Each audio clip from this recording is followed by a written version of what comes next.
Puppies are 1 week old today. Everybody's growing. Our biggest guy, I think, is Blue. He's almost 2 pounds now, so he's about doubled his birth weight. All right, Wind, go ahead. They are moving around better in there. It's been kind of a week of a lot of spa baths and hose-offs for Windy, but she's doing a whole lot better than what she had been. And the puppies are thriving, and that's what we care about. Good girl. Talk to those puppies, Windy. We want some action.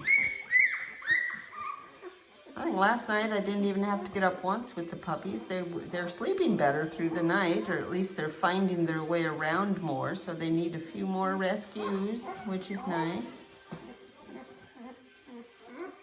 Good girl, Wind. And Windy's still doing her thing, cleaning puppies. Not that she's going to show you now, but she's able to be outside a little longer.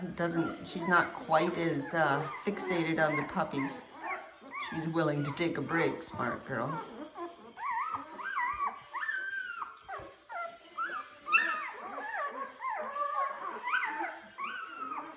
Okay, that's the update.